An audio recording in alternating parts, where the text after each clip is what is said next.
It is an honor to be here today to introduce Mark Carney, because Mark Carney is one of the reasons I decided to run in this election. I did not plan to be here, but when Pierre Poilievre became the leader of the Conservatives and Donald Trump threatened our sovereignty and our economy, I could not look away. And when Mark Carney stepped up to make Canada strong, I knew I had to join him to meet this moment. Our future is at stake. Canada's future, Niagara's future. And I will not let Niagara down, and Mark Carney will not let Canada down. I have grown up here. I live in this riding. You know me. I have a long record of serving our community.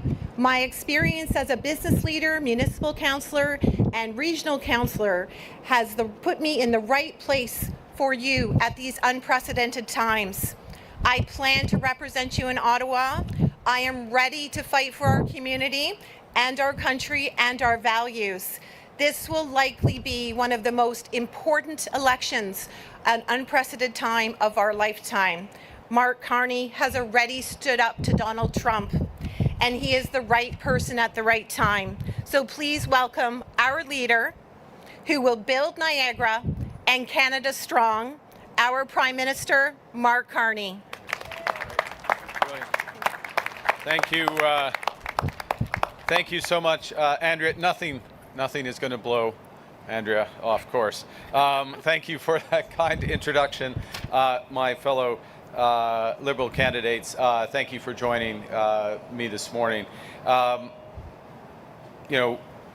country appreciates your putting your hands up at this crucial time. And I'm going to up Andrea a bit. I think this is the biggest crisis of our lifetime. Canada and America have been friends for a long time. And like any sets of friends, we don't always see eye to eye. But when push has come to shove in the past, we've always been there for each other for over 150 years. We found a way, and when those differences have come along, we found a way in a Canadian fashion to disagree agreeably. We've really chosen diplomacy over division. But more often than not, what we've done is we've drawn on shared values, including commitment to democracy, commitment to rule of law, pursuit of shared prosperity, peace, and a willingness to stand by each other's side. And really that kinship is symbolized here behind me at Niagara Falls. The falls come from the same river, divides into two very different experiences. Of course, it's a much more beautiful experience on the Canadian side, as we want to point out. Everyone knows. But after those different experiences, that river through the falls reunites. Obviously, each side of the falls, each side of the river, there's town with the same name. And over really centuries have shown the value of collaboration over conflict. Collaboration being the path to great prosperity, because we share a stake in each other's success in Niagara Falls and between Canada and the United States. Unfortunately, that attitude, that approach is changing, and it wasn't us that has done the changing. Maintenant, les menaces tarifaires de président Trump, des tarifs de fentanyl, des tarifs sur l'acier et l'aluminium, des tarifs sur les véhicules, des tarifs perspectives de bois d'œuvre, des tarifs perspectives de la cuivre et d'autres, des produits pharmaceutiques, pardon. Et tous les tarifs, ils menacent nos travailleurs, ils menacent nos entreprises, ils menacent nos retraités. What's happening, and we've recognized this for a while, that President Trump is trying to fundamentally restructure, reorder the international trading system. And in the process, he is literally rupturing the global economy, and he's putting in jeopardy the lives of hundreds of thousands, the livelihoods of millions of Canadians, including in communities such as Niagara Falls here. We recognize that the relationship that Canada has had with the United States, one that for more than 40 years has been based on steadily deepening integration, is over. Now that's a tragedy, but it's also a reality. And the key question in this election is who is best placed to respond? Who will stand up to President Trump? Who will stand up for Canadians? And who will manage through this chaos that has been created across that border, this chaos that's coming into our lives? Who is best placed to manage through that, not just manage through it, but to create a better future for all? Now, I, for better or worse, have managed crises almost all my professional life. I helped us manage through the 2008 financial crisis. I helped guide the UK through the Brexit turmoil. I think I know not just what it takes to survive a crisis, to get through a crisis, but what it takes to emerge stronger than before. I know from experience that when you're in a crisis, you don't hope for the best. You have to plan for the worst. And in this crisis, it means preparing for America's threats to our very sovereignty.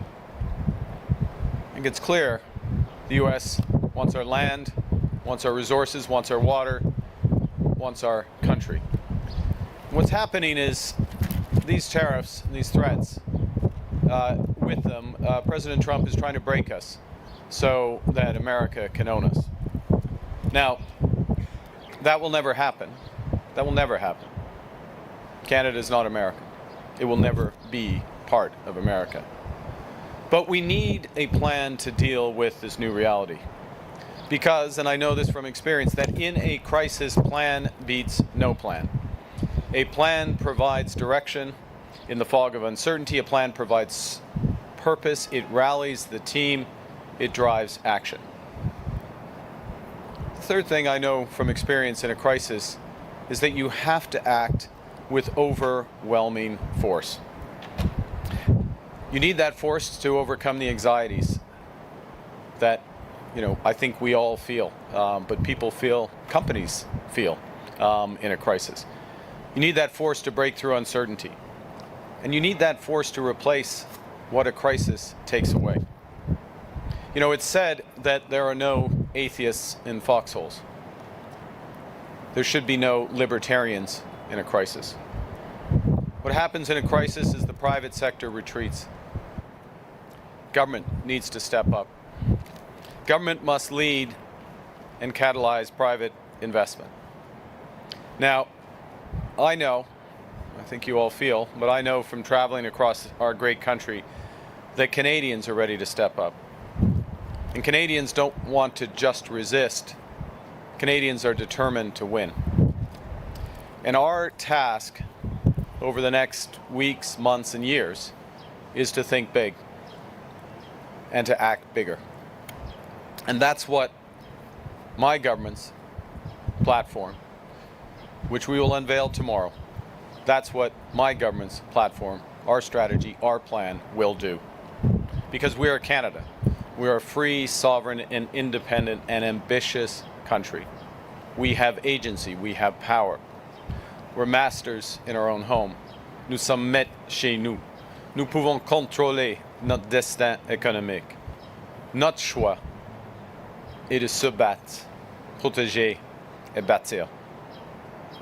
Nous allons nous battre contre les tarifs injustifiés du président Trump avec des contre-tarifs qui auront un impact maximal aux États-Unis et un impact minimal ici au Canada. Nous allons utiliser chaque dollar tiré de ces contre-tarifs pour soutenir les travailleurs, les entreprises et les communautés comme Niagara Falls, malgré elles, sont plus affectées.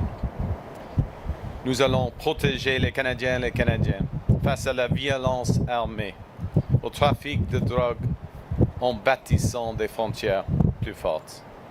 Et avec plus d'agents frontaliers, des chiens détecteurs, des drones et des scanners. But above all, what we will do is build a new Canadian economy. A new Canadian economy with the most ambitious housing plan since the Second World War. We will build more clean and conventional energy to make Canada into an energy superpower.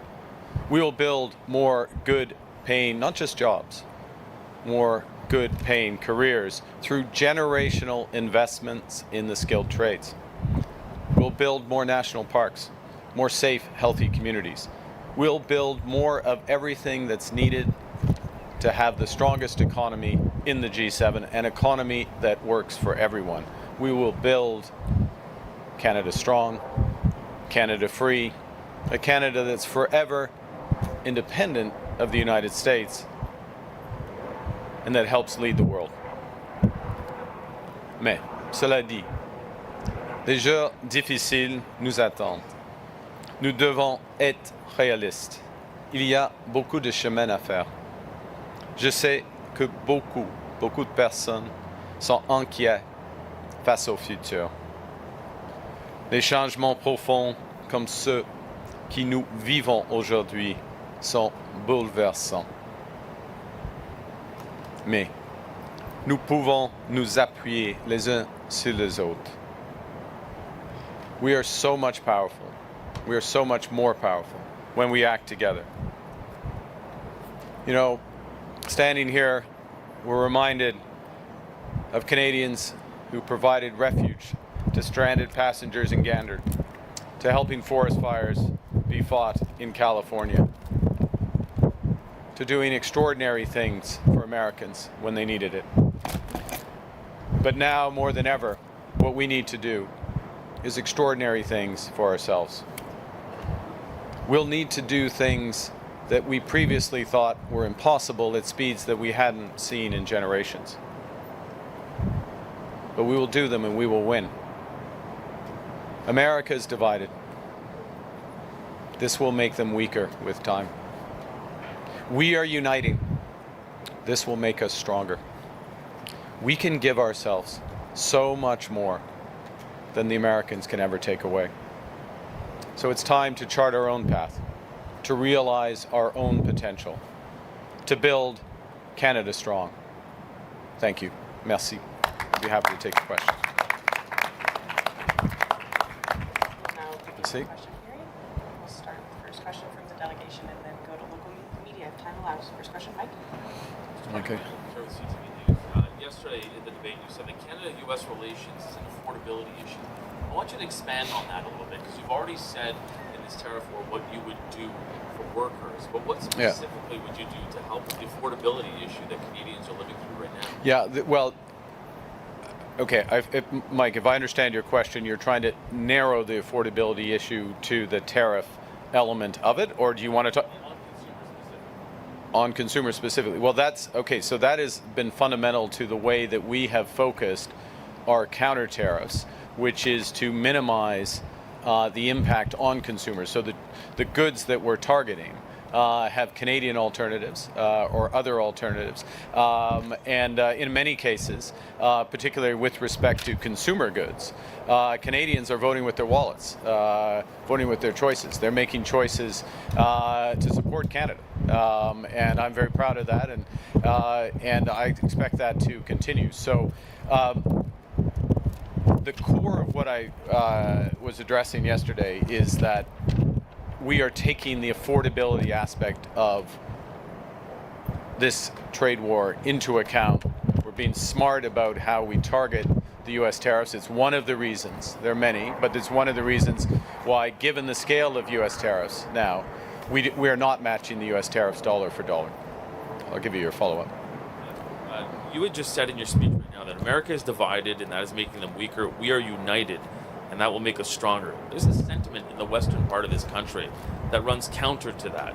How do you reconcile how people are feeling out west with what you just said now? Well, look, I think I'd say we are uniting. That's a dynamic. I think that there is a sense, and I am from the West. There is a sense of shared purpose in the West as well that's coming together. And even though there are sometimes differences, different levels of government. I'll give you an example. We've 3 weeks ago. A lot has been packed into the last 3 weeks. Maybe I'll round it to 4 weeks. 4 weeks ago,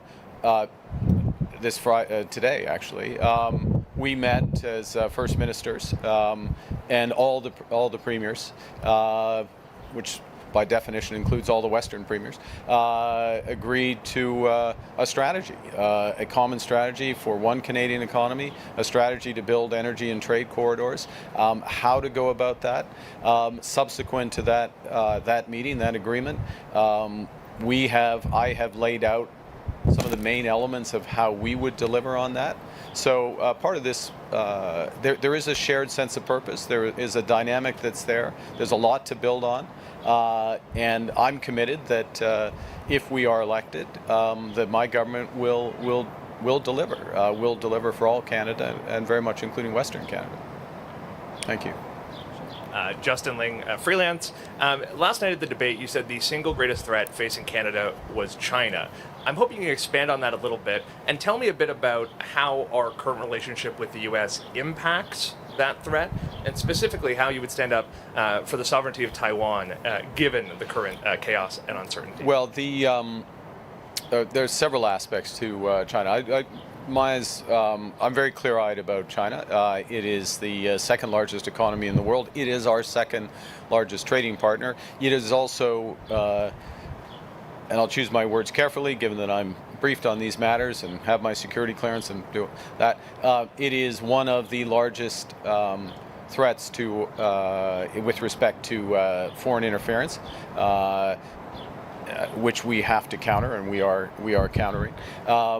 It is a partner, more than that, with Russia, and is supporting them in its unjustified invasion, illegal invasion of Ukraine. It is a threat within broader Asia and to Taiwan, and so we both have to engage with China. Take steps to protect ourselves here. Take steps, for example, which we have done in the last few weeks, steps to protect the Arctic. China is a threat, becoming an emerging threat to the Arctic, which is why we will now have, one of the reasons why we'll now have year-round presence in the Arctic, why we have over the horizon radar struck with Australia, why we have announced that we're going to reinforce our icebreakers and our military capabilities in the Arctic. So, as from a geopolitical sense, the biggest threat, we're taking action to address. En français, c'est la menace chinoise. Pour moi, c'est clair.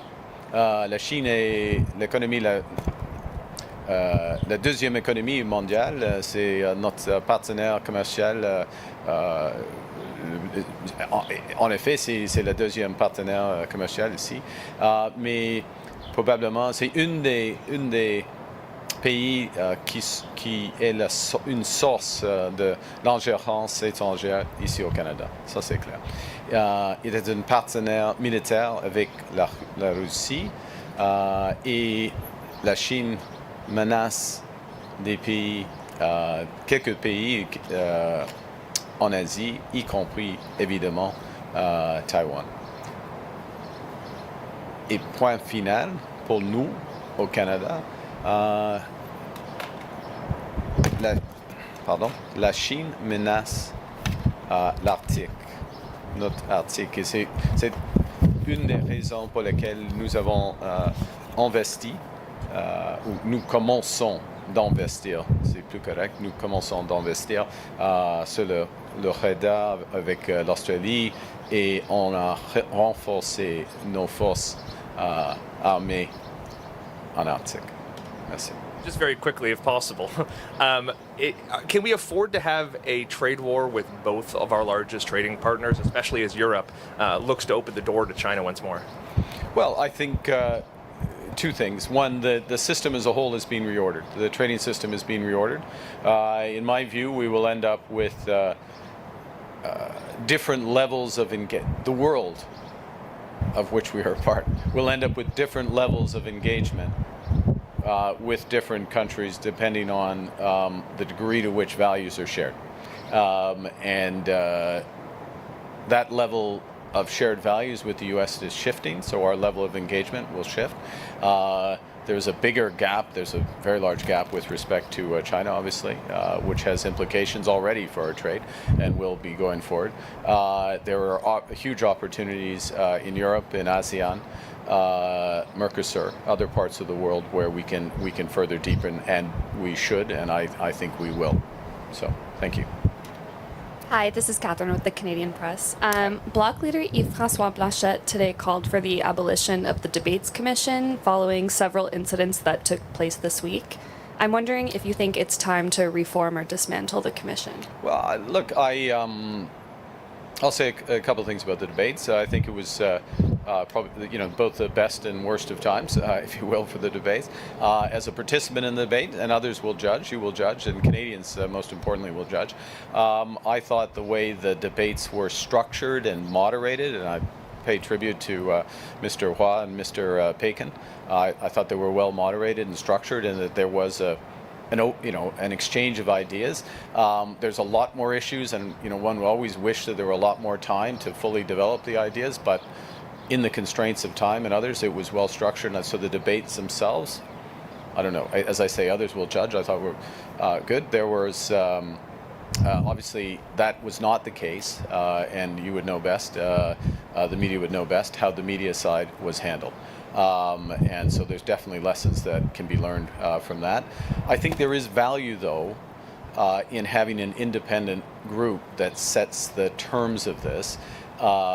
I would suggest that probably the best thing is a period of reflection, and then the Parliament, reflects and has some, can feedback, or a process to feedback on how things can be improved. It was unfortunate that, I'll just state the obvious, it is absolutely right and necessary and appropriate. It's not after the debate to take your questions, and that couldn't happen last night, and that was, I regret that, and well, this is a substitute for it. It's not a full substitute, because obviously it's a subset of the media that's here for the questions. En français, courtement, c'est, pour moi, le débat actuel était favorable. Il y a des bons échanges. Les modérateurs sont très capables. Et puis, et la structure, ça marche. Pour moi, ça marche. Mais c'est pour les Canadiens d'être les juges. Mais en ce qui concerne les enjeux avec la conférence de presse et tout cela, c'est une tragédie. Alors, pour moi, il y a un avantage d'avoir une commission indépendante qui font des décisions, mais ça vaut, ce sera une bonne idée d'avoir une période de réflexion, et que une comité ou un aspect de Parlement pourrait faire des réformes. Okay? And on another topic, today Conservative leader Pierre Poilievre said that he will end the ban the Liberals enacted on plastic items and the plan to require more plastics to include recycled content. So I'm wondering if a Liberal government under your leadership will maintain those policies. Well, I'm losing track of how many sort of American imports. It seems like some of the only imports that are going up from the U.S. are policies from south of the border.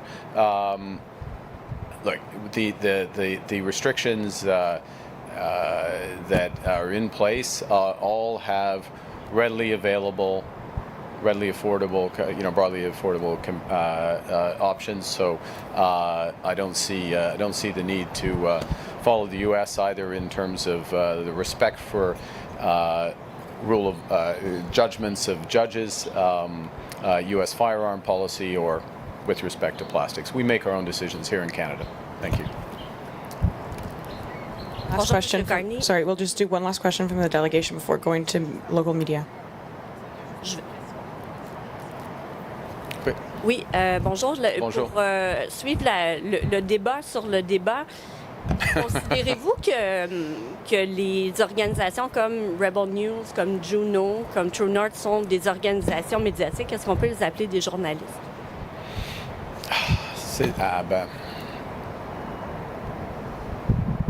C'est difficile. Hein. C'est un des avantages d'avoir une commission indépendante qui fait des... je sais. Mais pour un politicien de faire des jugements sur la qualité de la média, ça, pour moi, ça m'inquiète un peu. Okay? I would prefer, in these circumstances, to have independent judges of the media and the appropriate media. I have many reservations about some of these organizations, but I don't want to be I think as a politician, making those determinations it makes me uncomfortable for me to be judging on media quality in that regard. I would rather err on having more robust questioning than the other side. Je voudrais vous emmener sur l'entente sur les tiers pays sûrs qui repose sur le fondement. Le fondement de l'entente, c'est que le premier pays où les demandeurs d'asile arrivent sont sûrs. Considérez-vous que les États-Unis, étant donné que des migrants sont envoyés dans des prisons au Salvador ou à Guantanamo, est-ce que vous considérez encore que les États-Unis sont un pays sûr et donc ils respectent l'entente? À ce moment-ci, à ce moment actuel, oui. Parce que le système de cour aux États-Unis continue de fonctionner. On vient de le voir avec des jugements à Boston et d'autres parts des États-Unis. Mais alors, Madame. Radio-Canada. Oui. Est-ce que vous demandez une majorité aux Canadiens? Non, non. On cherche les votes des Canadiens. On cherche le soutien des Canadiens. Nous sommes humbles. On dévoile nos idées. On lutte pour nos initiatives. Mais ce sera les décisions de chaque Canadien et Canadienne. Vous ne demandez pas une majorité? Oui, on a une vote comme citoyenne. C'est pas une boîte pour... Mais vous, est-ce que Merci. vous voulez... On va maintenant passer aux Je questions comprends des votre médias question, locaux. mais- Merci. We're now The media speaking local. 5 minutes of local questions. Yeah, Thank you. CHCH News. You faced many comments yesterday during the debate about having advised Justin Trudeau about being similar to Justin Trudeau. What do you say to Canadians who are concerned that your Liberal government would be much of the same? Well, look, I mean, I think I answered that very directly. I'll answer it to you. I mean, Justin Trudeau is gone. I'm not Justin Trudeau. And you can see in the first month of my being Prime Minister, many of the differences. We canceled the carbon tax. We rolled back the capital gains hike. Huge focus on the economy. Ability to bring together all the provinces to get for agreements. Diversification of our security partnerships with Australia, with the UK, with France, with the European Union. A totally different approach to housing. A openness and breadth of our energy superpower policy. So I can go on, but I'm going to let your colleague in local media ask the following question, I guess. Hi, it's Ray Spiteri. I'm a reporter with the Niagara Falls Review. Great. Obviously, we're here. The United States is right Just- across over just there. Your press conferences between the American and the Canadian Horseshoe Falls. There's a lot of people here that have family on both Yeah. sides of the border, businesses that rely on trade between both sides of the border. Can you comment just to the local community about how they're feeling right now, and sort of if we're ever going to get back to a sense of normalcy? Look, I think, well, yeah, thank you for the question. I think there's several aspects of that. One is just, this is a difficult time for Canadians. And I especially in border communities where the ties are even deeper. I mean, the ties Canada and the U.S. are very deep, but they're even deeper in this community, as you say, ties of blood and workplaces and others. This is going, the situation is very fluid. It will not fully go back to where it was, The U.S. has changed its priorities. This is not a little thing, and we have to be clear-eyed about that. What is going to get the best result for Canadians is to be strong. To be strong. And the best way for us to be strong is to be strong at home. And so our focus is on building at home and rebuilding, or building, I would say is a better way to say it, building a new relationship, a new economic security relationship with the United States. It will be better than it is now, but it won't go back to what it was before. Thank you. Thank you. This puts an end to our press conference. C'est ce qui m'a fait à notre conférence de presse. Merci. Merci beaucoup. Thank you.